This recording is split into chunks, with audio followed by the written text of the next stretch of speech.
Listo, buenas tardes a todos. Hoy iniciamos nuestro tercer meetup del año. Mi nombre es Julián Forero, Event Manager para Fluid Attacks. Eh, Michael, ¿puedes avanzar? Listo, Event Manager para Fluid Attacks. Ahí están mis datos de contacto por si en algún momento quieren contactarme, a la redundancia. Y adicional, les voy a mostrar unas reglas para que tengamos en cuenta en esa reunión. La idea es que podamos hacer las preguntas a través del chat o de la sección de preguntas que va a estar habilitada dentro del webinar. Y adicional, al final van a encontrar un QR para poder diligenciar una encuesta, que esta les va a enviar todo el material que vamos a ver el día de hoy en esta reunión y podrán participar por un Amazon Gift Card de $50. Hoy vamos a tener dos speakers. Uno es Michael Rivera, que es Head of Analytics de FreeAttacks, y vamos a tener también a Rafael Rodríguez como Full Stack Developer. Listo. Entonces le doy la palabra a Michael para que iniciemos. Muchas gracias, Julián. Buenas tardes a todos. Muchísimas gracias por asistir a nuestro webinar. Hoy vamos a hablar un poco acerca de inteligencia artificial aplicada al hacking. Vamos a hablar de lo que nosotros conocemos como SORTs. Y vamos a enfocarnos en cuáles son los resultados que hemos tenido y cuáles son las lecciones aprendidas de generar este tipo de algoritmos para la búsqueda de vulnerabilidades. Entonces, primero vamos a dar un recorrido acerca de qué es SOX y qué es lo que hay detrás de SOX y qué lo fundamenta. Luego vamos a pasarnos a un ámbito un poco más técnico y vamos a hablar acerca del entrenamiento del modelo, cómo se hacen modelos de machine learning de esta naturaleza. Vamos a hablar un poco y hacer un poco de suma a las dificultades que existen en el entrenamiento de este tipo de modelos. Luego vamos a hablar de los resultados y por último vamos a hablar acerca de cómo se aplican esos resultados del modelo en nuestro día a día como organización. Entonces, comencemos. ¿Qué es SORMS? Antes de hablar del qué, me gustaría hablarles un poquito del por qué. No sé, yo creo que es algo en lo que muchos o todos podemos estar de acuerdo en que los ciclos de desarrollo de software cada vez son más rápidos, cada vez más empresas se están digitalizando, cada vez tenemos mucho más código, más personas dedicadas al desarrollo de software, más interés de la empresa, de las empresas en desarrollar software y hacerlo de forma más rápida y también de forma más segura. Todo esto genera ciertos retos, no solo para los equipos de desarrollo, que son los que tienen que programar y que construir las herramientas, sino también para los equipos de seguridad. Llegan mucho volumen de líneas de código, muchos archivos, muchos sistemas. Entonces, al final, como que encontrar una vulnerabilidad se vuelve como encontrar una aguja en un pajar. Es realmente difícil entre tanto volumen de código que se desarrolla. Por eso nosotros como organización vimos una necesidad y es ayudar a los hackers a llegar más rápido a esas vulnerabilidades. ¿Cómo hacemos para darles pistas para que el camino que ellos recorren hasta encontrar una vulnerabilidad, para que ese camino se vuelva mucho más corto y eso redunde en que el tiempo para detectar vulnerabilidades se haga más corto y de esta manera su tiempo de hackeo se haga más eficiente? La forma en la que nosotros, bueno, la respuesta que damos desde Fluid Attacks es un algoritmo de Machine Learning que nos permite identificar la probabilidad de existencia de vulnerabilidades dentro de los archivos que componen el sistema. Entonces ya vamos a profundizar un poquito más de eso. Entonces, ¿qué es SORMS? Es un modelo de Machine Learning que evalúa ciertas características en los archivos y entrega una probabilidad de que contenga vulnerabilidad de ese archivo. Ya vamos a ver qué tipo de características son las que evaluamos. Entonces, ¿qué podemos hacer con esa información y esa probabilidad de vulnerabilidad? Podemos hacer priorización. Entonces, podemos decirle a nuestros hackers, oiga, este archivo es muy posible que tenga una vulnerabilidad, entonces yo empezaría a buscar por ahí, haciendo que su ciclo de búsqueda de vulnerabilidades y el tiempo que le tomo para encontrarla sea más corto. El modelo, como ya lo mencioné, se utiliza, se desarrolla por medio de algoritmos de Machine Learning que se hacen sobre las características Git del archivo. Luego vamos a profundizar un poquito más en ese punto. Entonces, el tipo de modelo, para que los que conocen un poco más acerca de Machine Learning, es un tipo de, es un modelo de clasificación, entonces es lo que llamaríamos aprendizaje supervisado. Ahora, ¿qué no es Source? Source no es una herramienta que analice código. Nosotros analizamos características Git, es decir, hábitos de desarrollo. No analizamos el código para encontrar vulnerabilidades y eso es como una claridad importante que hay que tener en cuenta y ya vamos a profundizar sobre ello cuando entremos a dar detalles sobre la construcción del modelo.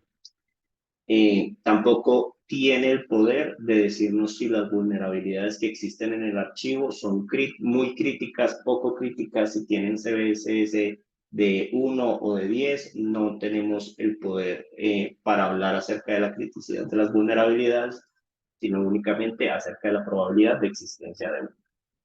Y Source es un factor muy importante en la priorización de búsqueda de nuestros hackers, pero pues no es el único factor. Entonces luego vamos a hablar un poco más acerca de eso. Entonces, como les decía, vamos a entrar un poco más al punto técnico de la cuestión. Le voy a dar paso a Rafa para que nos cuente cómo ha sido el proceso de entrenamiento del modelo y todos los detalles técnicos. Listo, listo, gracias Michael. Bueno, yo soy Rafael Rodríguez, Full Stack Developer de FluidAttack. Yo soy encargado de el desarrollo en general de la herramienta Sorts. Y entonces le voy a hablar sobre el entrenamiento de Sorts, porque el entrenamiento del modelo de Sorts, ya que Machine Learning tenemos, utilizamos datos para poder entrenar un modelo que es el que va a determinar si en nuestro caso un archivo es vulnerable o no vulnerable. El siguiente. Entonces, aquí tenemos lo que es nuestro pipeline de source, que es todo el proceso por el que pasamos para poder para poder tener como resultado la herramienta que es source, que nos ayuda al día a día de nuestros hackers. Entonces, este proceso empezamos por lo que es la recolección de datos, que en Machine Learning lo que hacemos es primero coleccionar datos del mundo real, que en este caso para nosotros sería datos de la plataforma de FluidAttacks, datos de todos aquellos archivos que nuestros hackers han determinado que son vulnerables o no vulnerables, para poder entregárselos como una entrada a lo que es el entrenamiento de modelos. Entonces, ahí sí pasamos a lo que es el entrenamiento y afinación del modelo, que lo hacemos con varias herramientas, como herramientas de AWS, lo que es una herramienta llamada SageMaker, entre otras herramientas y funciones que utilizamos. Y luego pasamos a lo que es la evaluación y selección, porque como profundizaremos más adelante, hacemos un entrenamiento de muchos modelos y utilizamos unas métricas específicas eh, para hacer la evaluación de cada uno de esos modelos y seleccionar el mejor. Entonces, y luego de eso, lo último que hacemos es lo que le llamamos la actualización y repetición, porque, como ya les dije, la recolección de datos se hace en la plataforma de FluidAttacks y esa plataforma está todo el tiempo evolucionando. Como Michael mencionó, siempre los desarrolladores siempre van subiendo código mucho más rápido, con mucha más frecuencia. Siempre las aplicaciones siempre se hacen mucho más grandes y tenemos entonces a los hackers haciendo revisión constante de nuevos archivos, mucho más archivos. eh, y también vienen mucho más usuarios a nuestra plataforma, lo que también da mucho más archivos de los cuales podemos sacar mucha más información. Así que hay que eh, agarrar este nuevo dataset, como le llamamos, actualizado para hacer una repetición de todo el proceso de entrenamiento para obtener lo que es sorts. Y esto es algo que nosotros hacemos semanalmente. Siguiente. Entonces, empezamos por lo que es la recolección de datos, el principio del pipeline de source. Entonces, ¿qué tipos de datos coleccionamos y por qué? Nosotros lo que coleccionamos son las características Git de los archivos que seleccionamos de la plataforma de Fluid Attacks. Estos archivos que seleccionamos son todos aquellos archivos que son vulnerables y también todos aquellos archivos que ya están revisados totalmente por algún hacker y el hacker determinó totalmente que ese archivo no tiene vulnerabilidad. Esos son los no vulnerables. Entonces, las características Git. Pueden pues, que hayan personas que no sepan exactamente qué es una característica que es Git en sí. Y para eso, entonces, aquí en la imagen de abajo, podemos ver lo que es un commit. Eh, Empezando por lo que es Git, que es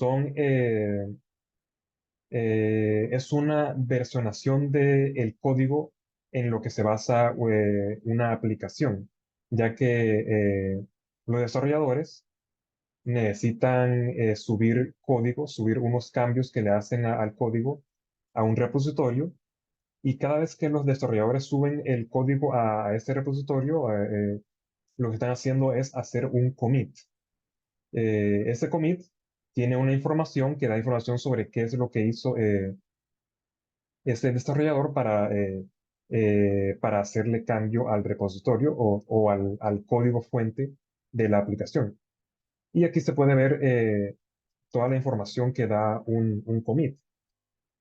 Se puede ver que nos da información sobre lo que es el autor del commit, también la fecha, el tiempo bastante exacto de cuando se hizo ese commit. También nos da un mensaje del commit para saber exactamente, para tener más contexto sobre lo que se hizo en ese commit. También nos da todos los nombres de los archivos que estuvieron involucrados en ese commit, y también los cambios, o como le llamamos los deltas, que es qué tantas líneas se le agregó o se le quitó a cada uno de esos archivos que estuvieron involucrados en el commit. Y por último, eh, todas las deltas que se hicieron generalmente en el commit, y también el número de archivos que cambiaron. Eh, y listo, eso es lo que es un commit, y de ahí sacamos lo que son las características Git que se le entregarán al proceso de entrenamiento para obtener un modelo de predicción. Y esas características nosotros en Machine Learning le llamamos los features, que como pues se puede ver en la imagen de la derecha, nosotros utilizamos entonces, sacamos 9 features, 9 características Git. Y entonces para describírselas una a una, empezamos por el número de commits. Ese es el número de commits en el cual ha estado involucrado ese archivo que estamos analizando. También está el número de autores únicos que ha hecho un commit en el cual está involucrado ese archivo que analizamos. También está desde hace cuánto se creó ese archivo, qué tan antiguo es, qué tantos días ha tenido, ha pasado desde que se creó. Otro sería qué tantos commits en los cuales estado involucrado ese archivo han sido subidos al repositorio en las horas de la madrugada. Eh, También otro es los commits arriesgados, que es algo que nosotros definimos como un commit que tiene muchos deltas, o sea, muchos cambios. Nosotros creemos que cuando un commit se le hicieron demasiados cambios de una vez, esto razonablemente haría que fuera más probable que se le inyecten alguna vulnerabilidad.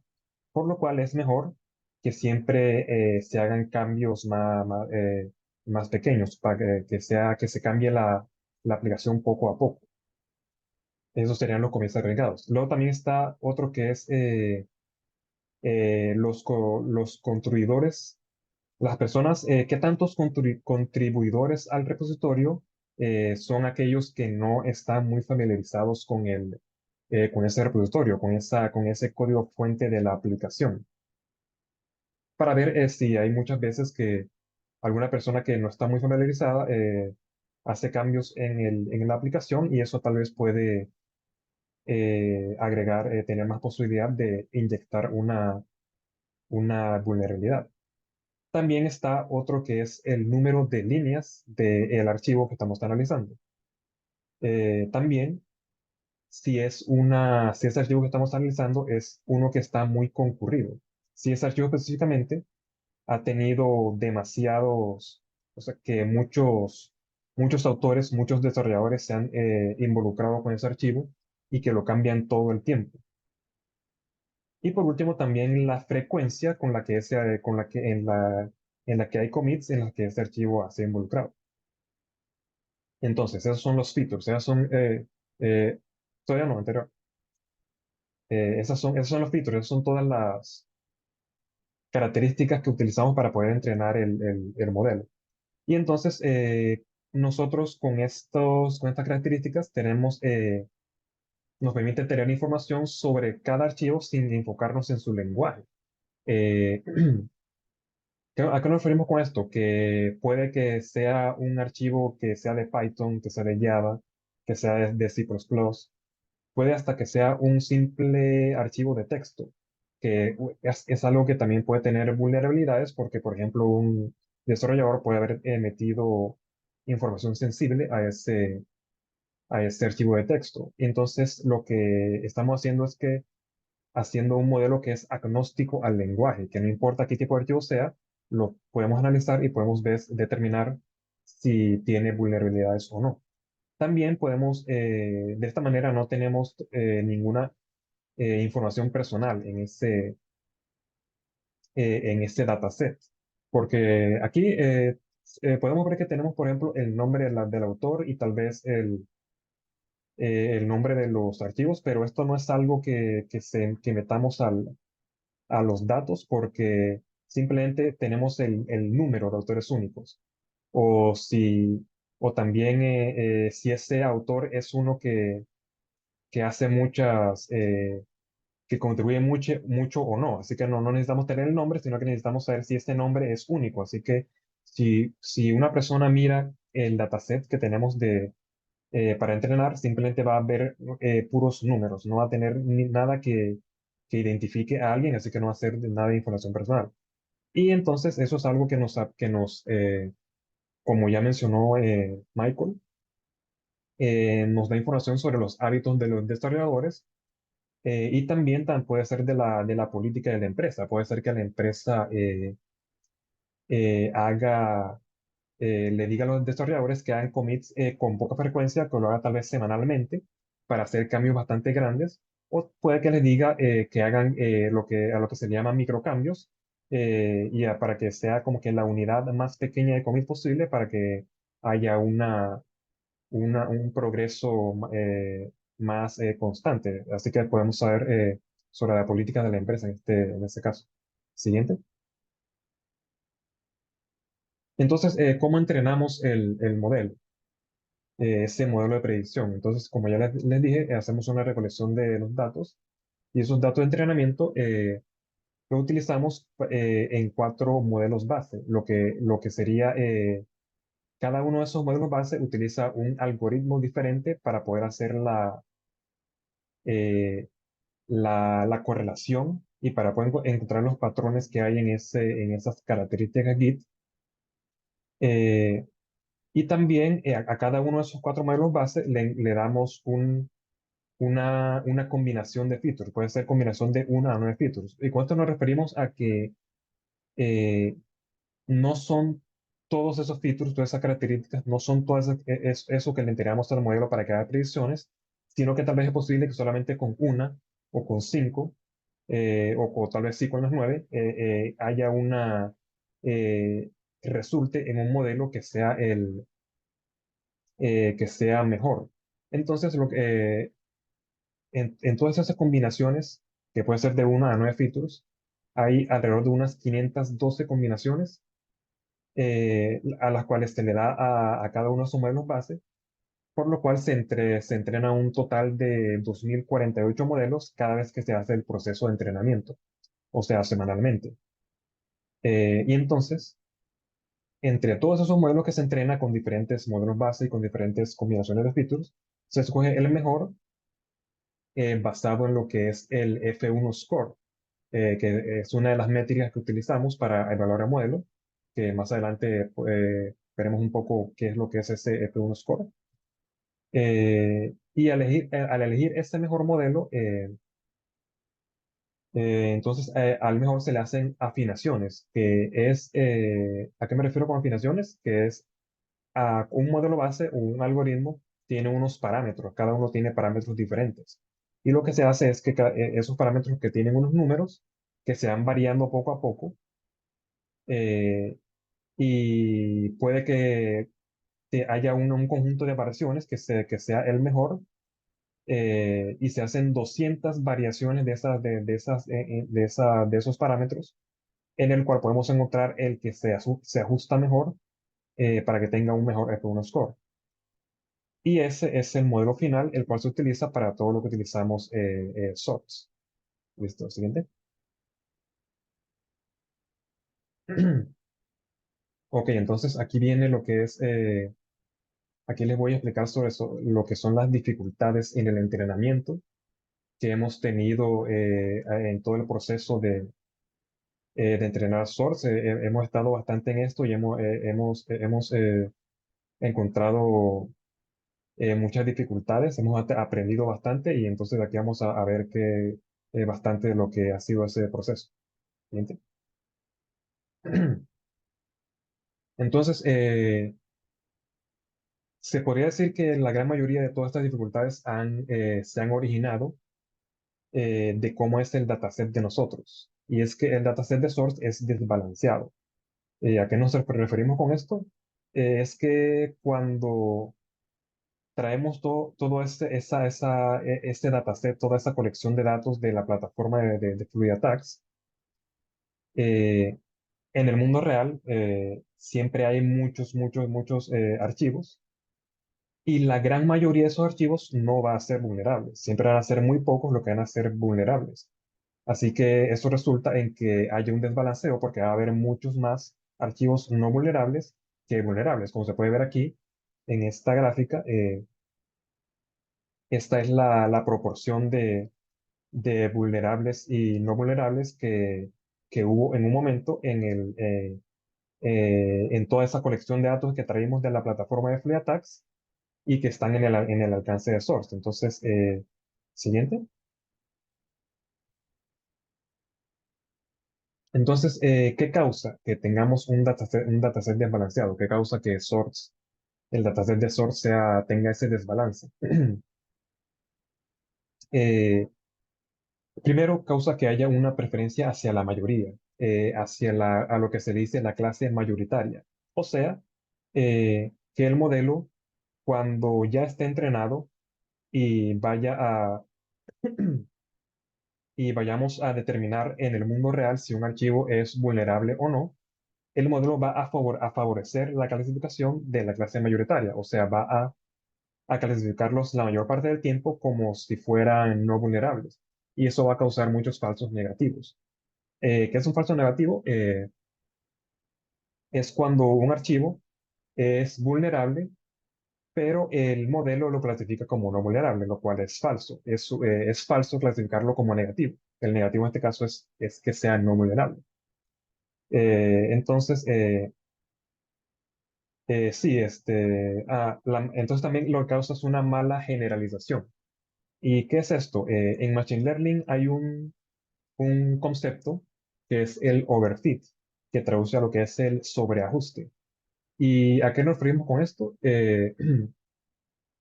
Eh, para entenderlo, tenemos que empezar por lo que es los datos de entrenamiento. Un modelo va a entrenarse con unos datos de entrenamiento. Ese va a ser el dataset de entrenamiento. Ajá, se entrena con ese dataset, entonces ya está entrenado y luego vamos a usarlo en la vida real.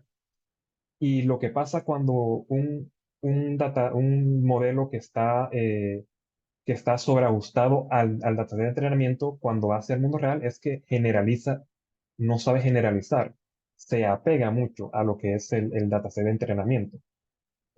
Así que cuando va a clasificar archivos en el mundo real, no, va a ver mucho lo que es el dato de entrenamiento y no va a clasificarlo de manera correcta la mayor parte del tiempo. Así que se desempeña mucho peor con datos reales al no aprender correctamente el patrón que diferencia a las dos clases.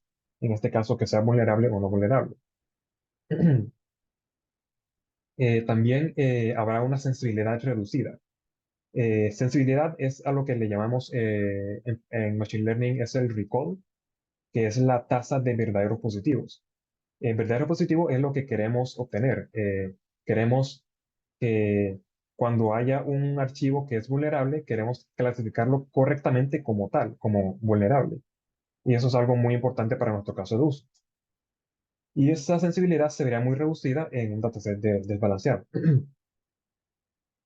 También también puede causar que las métricas sean incorrectas o que sean engañosas. Porque, por ejemplo, de las métricas que utilizamos para poder evaluar lo que es el, el modelo que nosotros, que resulta el entrenamiento,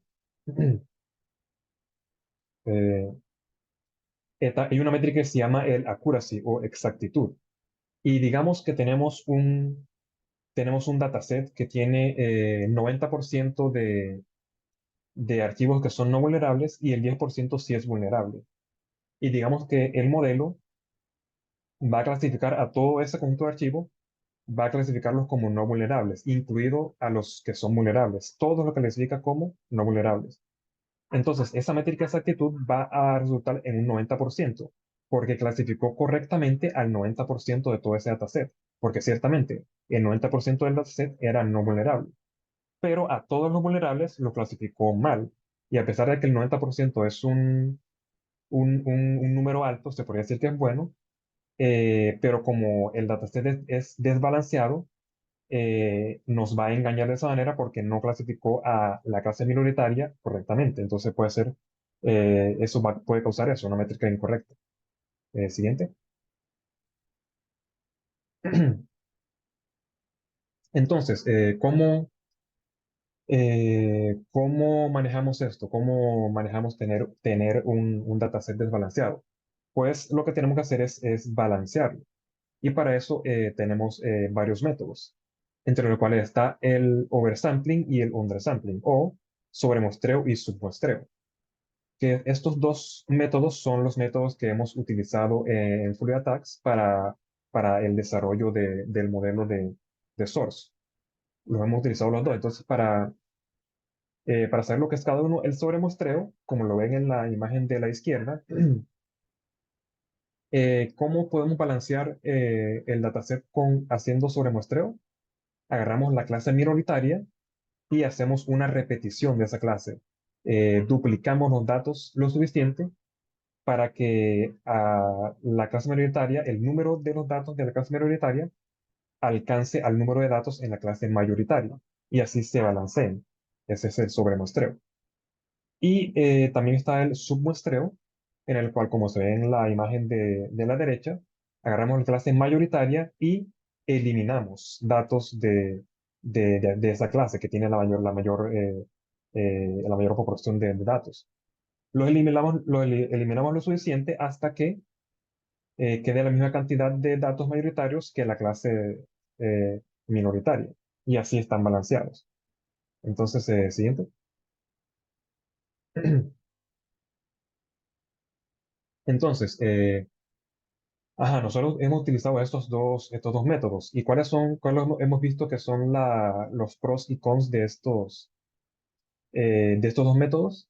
Primero empezando con el sobremuestreo. Un pro sería que le ayuda al modelo a aprender los patrones de la clase minoritaria. Y esto es porque como hay más datos de esa clase minoritaria, en el proceso de entrenamiento el modelo va a tener más oportunidad de aprender los patrones comparado con la clase minoritaria. Y esto va a causar que la sensibilidad de la clase minoritaria mejore. Le recuerdo que la sensibilidad es encontrar los verdaderos positivos. Y esos serían los pros. Entonces también pero también hay unas desventajas. Que con el sobremuestreo, en los modelos, algunos modelos pueden tender a sobreajustar, a sobreajustarse si hay mucha repetición. Esto es razonable porque si hay mucha repetición, el modelo puede aprender como que un mismo tipo de dato y puede aprenderlo porque hay mucho del mismo tipo de dato, así que lo aprende. Y esto que cuando lo aprende causa que se sobreajuste, que se apegue mucho al dataset de entrenamiento. Así que esa sería una desventaja. Y también otra desventaja es como estamos aumentando mucho el tamaño del dataset de entrenamiento, eh, lo que causa un aumento del dataset es que también aumente considerablemente el tiempo de entrenamiento. Así que esa es una desventaja. Entonces también pasamos al submuestreo, que una de las ventajas podría ser que, al contrario de lo que es el sobremuestreo, eh, el entrenamiento del modelo va a tener un tiempo de entrenamiento bastante considerablemente reducido, porque ahora lo que vamos a hacer es que va a haber muchos menos datos porque se van a eliminar muchos datos. Y también que como va a eliminarse datos de la clase mayoritaria, esto va a reducir la preferencia del modelo hacia esa clase mayoritaria. Y también entonces, pero también hay desventajas que es que vamos a borrar mucha información valiosa sobre la clase mayoritaria, porque esa información la estamos trayendo del mundo real, la estamos trayendo de la plataforma de FreeAttacks con archivos reales clasificados por los hackers eh, y toda esa información la vamos a desechar básicamente. Y eso pues es algo que no se quiere. Y entonces, algo más que puede pasar es que especialmente si el dataset es muy pequeño, entonces vamos a borrar aún más de ese dataset pequeño. Y lo que pasa con los datasets pequeños es que puede que generalmente resulte un modelo deficiente porque necesitamos bastantes datos para, eh, obviamente, tener un mejor modelo. Siguiente. Entonces, nosotros, como les dije, hemos utilizado estos dos métodos. Hemos utilizado tanto submuestreo como sobremuestreo y hemos aprendido bastante utilizándolos. Hemos visto muchos errores, muchos métodos, muchas maneras de manejar el método que son erróneas y que pueden resultar en lo que es una sobreestimación del desempeño del modelo.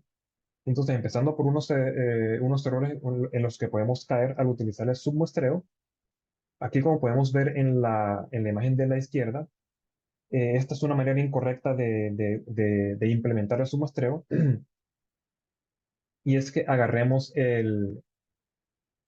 primero, tenemos el dataset completo, el original, y le hacemos un muestreo. Ahí podemos ver que la parte roja, que son los vulnerables, es muy poca, pero agarramos le quitamos bastante de la parte verde y queda balanceado. Y entonces, hay un concepto en Machine Learning, entrenamiento de modelos de Machine Learning, que tenemos que tener un dataset de prueba y un dataset de entrenamiento. El dataset de entrenamiento es esos datos que va a utilizar el modelo para aprender, para entrenarse. Y el dataset de prueba van a ser datos que el modelo nunca va a haber visto. Son datos totalmente desconocidos, los cuales se utilizarán para evaluar el modelo que resulta del dataset de entrenamiento. ¿Y qué es lo que estamos haciendo mal aquí? Que no podemos sacar el dataset de entrenamiento del dataset submuestrado, porque en ese caso resultaría un dataset ¿qué digo? No podemos sacar el dataset de prueba del dataset submuestrado, porque eso resultaría en un dataset de prueba balanceado, y eso difiere de lo que es el mundo real. Tenemos que tener un dataset de prueba que sea lo más parecido al mundo real posible. Y eso no es y eso es un dataset de prueba desbalanceado. Así que la manera correcta de hacerlo es como se ve en la parte de la izquierda. Tenemos que sacar el dataset de prueba, tiene que separarse del dataset desde el principio. Y así es como va a resultar en un dataset de prueba desbalanceado, lo más parecido al mundo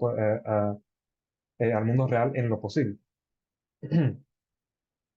Y entonces todo lo que no es ese dataset de prueba se lleva hacia lo que es el dataset de entrenamiento, el cual es el que se va a hacer, se va a submuestrear. Eh, y entonces de esa manera se hace correctamente, pero algo que nosotros pudimos observar al utilizar este método es que usualmente resulta en un modelo con desempeño inferior. Y nosotros creemos que es porque nos reduce bastante el tamaño del dataset de entrenamiento. Siguiente. Entonces, también utilizamos mucho el método que es el sobremuestreo, en el cual también aprendimos bastante, o hubo eh, algunas cosas que se hicieron de manera incorrecta y que tuvimos que corregir, y que se hicieron bien ahora, eh, que son las lecciones que hemos aprendido, y es algo que como lo pueden ver en la imagen de la izquierda, esta es la manera incorrecta de hacerlo, empezando por lo que es una función que se llama validación cruzada, que es un método para hacer entrenamientos de modelos. Y no vamos a entrar mucho en profundidad de lo que es la validación cruzada porque es algo bastante técnico, pero lo que se debe saber es que eh, no se le puede dar el dataset ya sobremostrado a la validación cruzada, porque entonces va a haber un malentendido. La validación cruzada necesita saber si el dataset en el mundo real es balanceado o no, para que pueda hacer internamente los procesos necesarios para poder hacer el entrenamiento.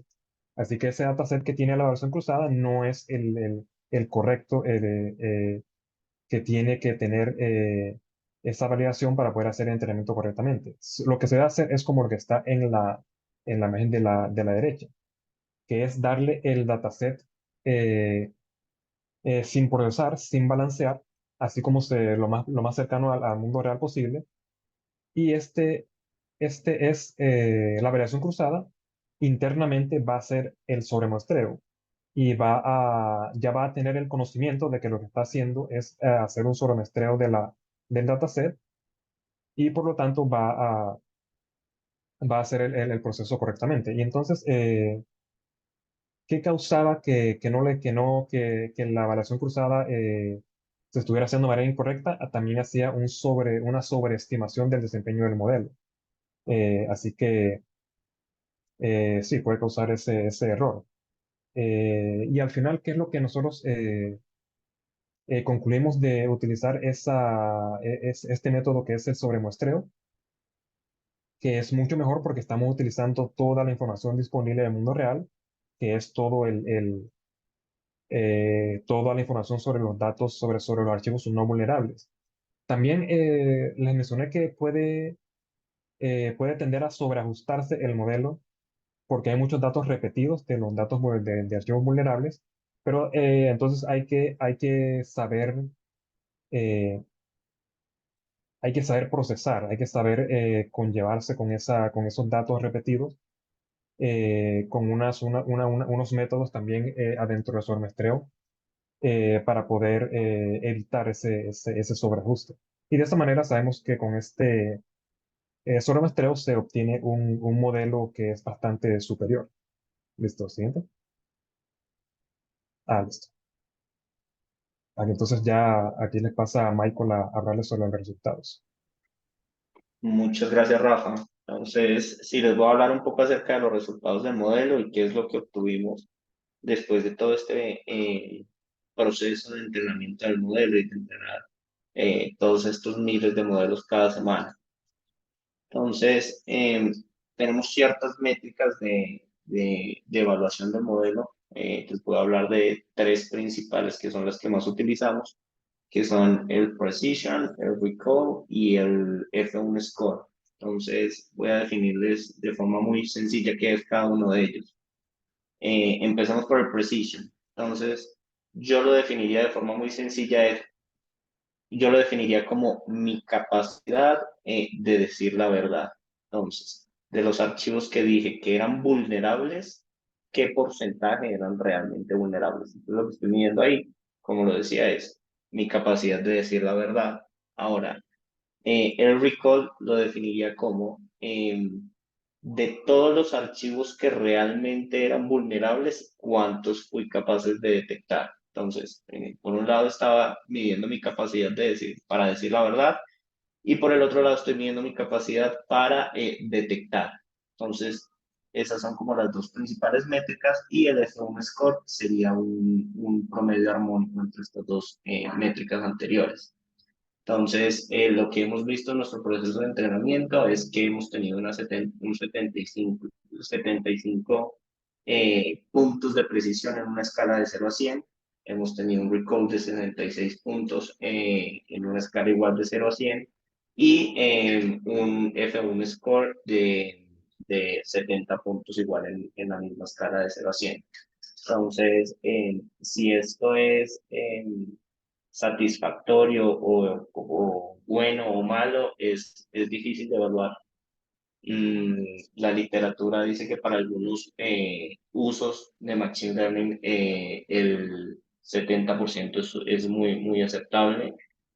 Para otros casos de uso el 70% es realmente, no es tan ajustado. Por ejemplo, si yo quiero hacer detección de cáncer, capaz el 70% no es tan satisfactorio. Entonces depende del uso real que se le da al modelo para, de eso depende pues lo bueno o lo malo que sea el score. Entonces, esto nos da una noción muy inicial acerca de lo bien o lo mal que lo hacemos, pero como acaban de ver ustedes, es una visión un poco difusa.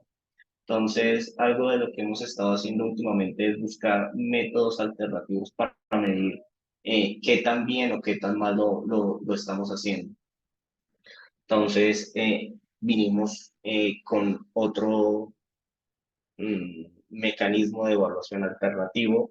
Y entonces lo que hicimos fue agarrar todo el universo de archivos que hemos analizado pues en estos 20 años de servicio con Fluid Attacks y empezamos a ver cómo se correlacionaba el score que nosotros dábamos y la proporción de esos archivos que se encontró, que era vulnerable o no. Entonces, lo que uno se podría esperar en un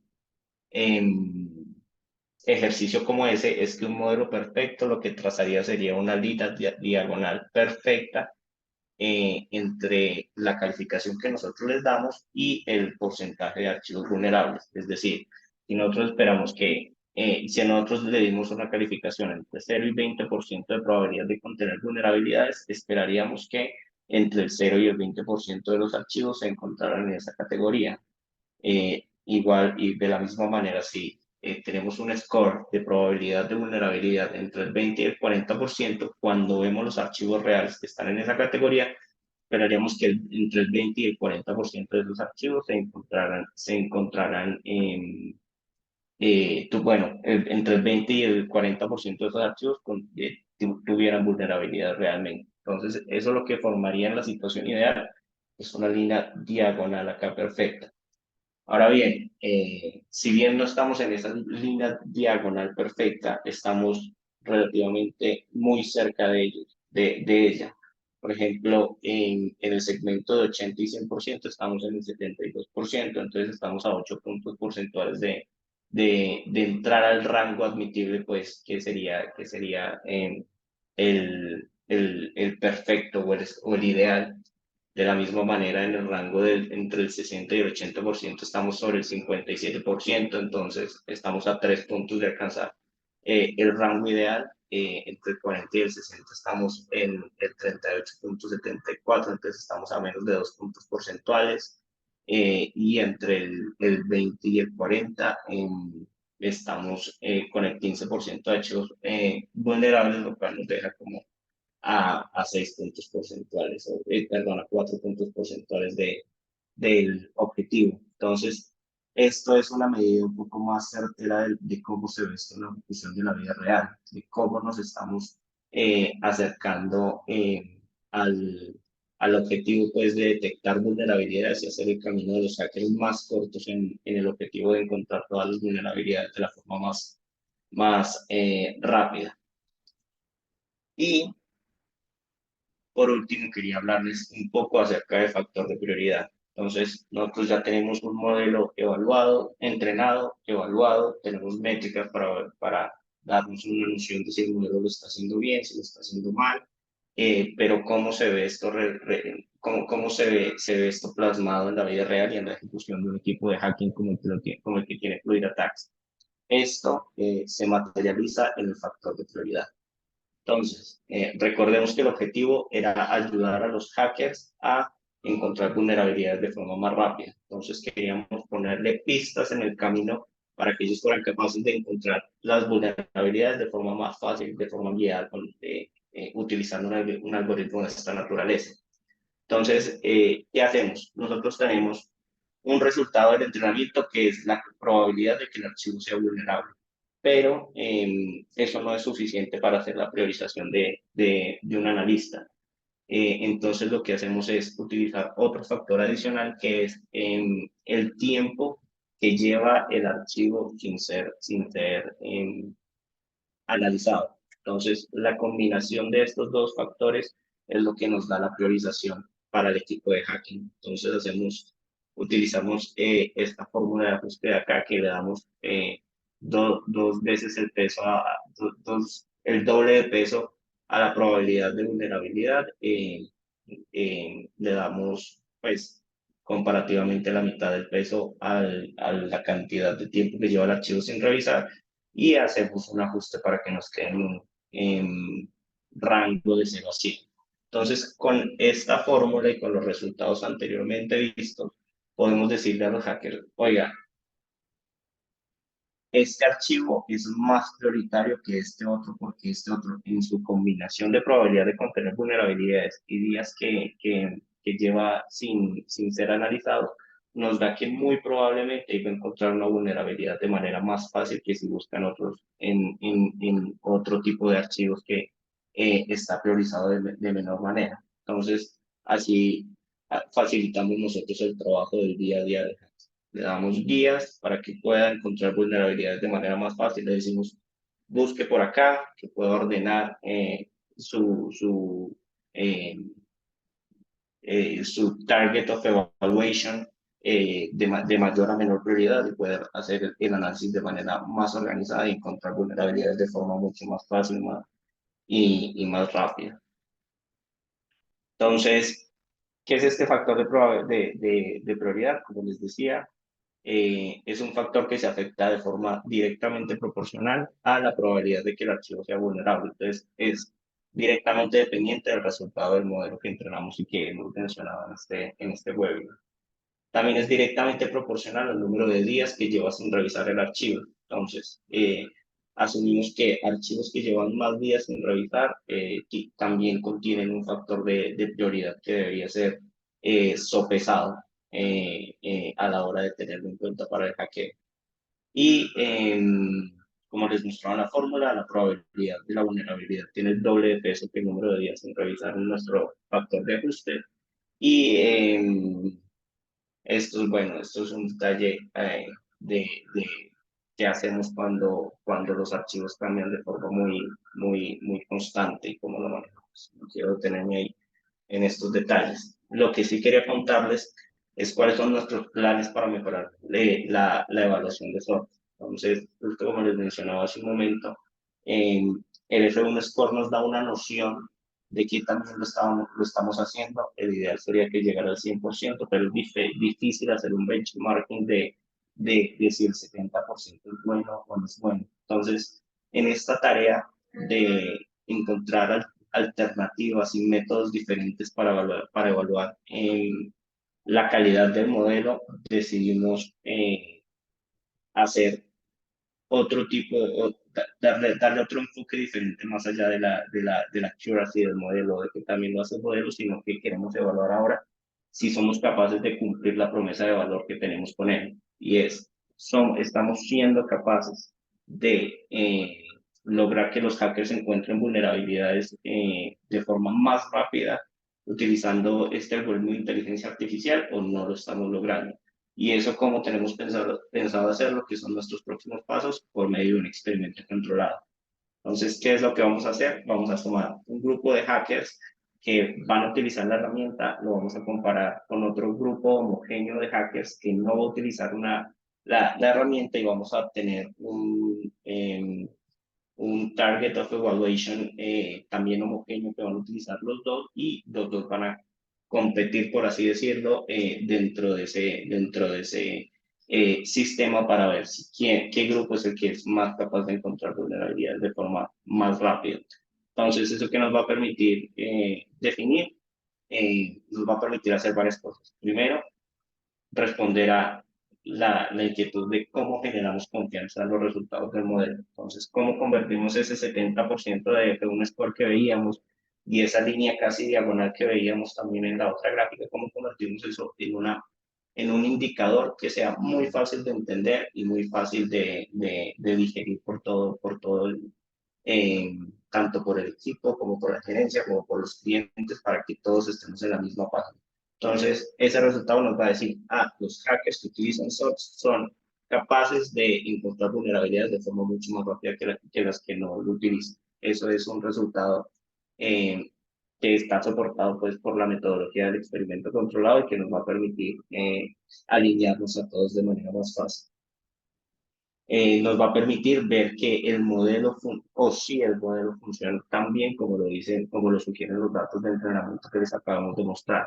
Entonces, ¿cómo convertimos esas métricas que pueden ser un poquito difusas en un indicador muy sencillo y aterrizado acerca del funcionamiento del modelo?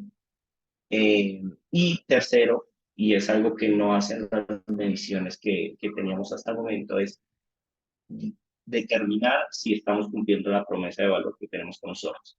Si puede ser que el 70% sea muy bueno y que seamos muy capaces de detectar vulnerabilidades, pero también puede ser que cuando uno lo mira en la ejecución real, los hackers por su cuenta son mucho más veloces que sin el algoritmo. Entonces, nos va a permitir dar esa medida ácida del modelo para determinar si esas mediciones bonitas que tenemos en nuestro modelo de entrenamiento y en nuestros resultados de entrenamiento se traducen realmente en valor de negocio, en valor para nuestros clientes a la hora de detectar vulnerabilidades. Entonces, esperamos que prontamente podamos complementar esta charla con estos resultados para darles, esperamos nosotros, muy buenas noticias.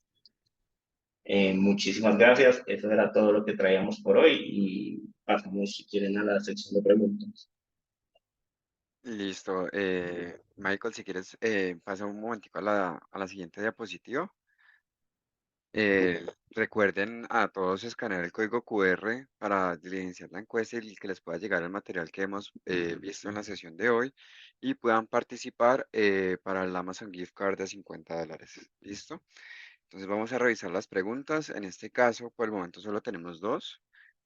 Vamos a iniciar con una. La primera es: ¿por qué se utiliza el F1 Score para elegir el modelo? El F1 Score, sí, es que el F1 Score, como dijo Michael, es el promedio armónico de dos métricas que son muy importantes para nosotros, que es la precisión y el recall. Son muy importantes porque esas son las más relacionadas a encontrar la vulnerabilidad. Como digo, la precisión es cuando clasificamos algo como vulnerable, ciertamente es vulnerable o no. Sí. Ahí clasifica eso. Y también de todos aquellos archivos que son vulnerables, ¿cuántos de esos, qué proporción de eso encontramos? Es nuestra capacidad de detectar vulnerabilidades. Esas dos Esas dos métricas son muy importantes, están muy relacionadas a encontrar vulnerabilidades, a disminuir el tiempo de detección. Y el F1 Score lo que hace es tener en cuenta esas dos y nos permite tener un solo valor en el cual basarnos para poder elegir el mejor modelo. Así que por eso utilizamos el F1 Score. Listo, perfecto. Muchas gracias, Rafael. Bueno, y la segunda pregunta que tenemos aquí es, ¿hay indicios de que la inteligencia artificial podría reemplazar a los hackers humanos? No. Bueno, por lo menos en lo que se refiere a sorts, como le aplicamos sorts, solamente dice si un archivo es vulnerable o no. Podemos tener un archivo y podemos decir, sí, ese archivo es vulnerable, pero ¿cómo es vulnerable? Si no sabemos cómo es vulnerable, no podemos solucionar esa vulnerabilidad.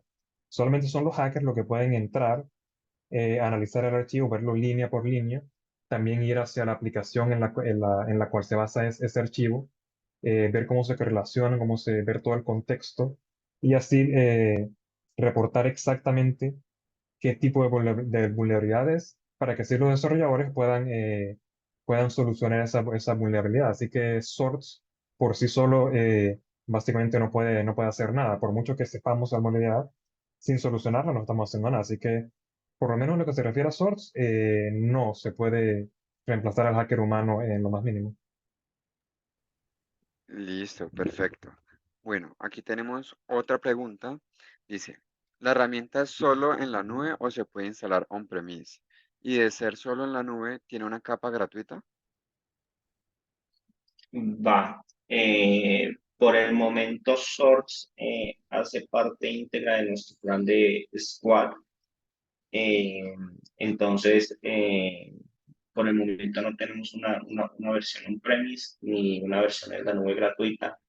Más bien hace parte pues de íntegra de nuestro modelo de servicio que eh, hasta el momento está pensada así. Sí tenemos planes de desarrollar una capa open source del modelo que lo que va a permitir es evaluar commit a commit cuáles fueron los hábitos de desarrollo del desarrollador al hacer ese commit, valga la redundancia, y calificar pues cuáles fueron las reglas o los features que más contribuyeron al aumento de probabilidad de introducir vulnerabilidades. Entonces, eso es algo en lo que se está trabajando, pero ahorita justo en este momento hace parte íntegra pues, de nuestro servicio pago.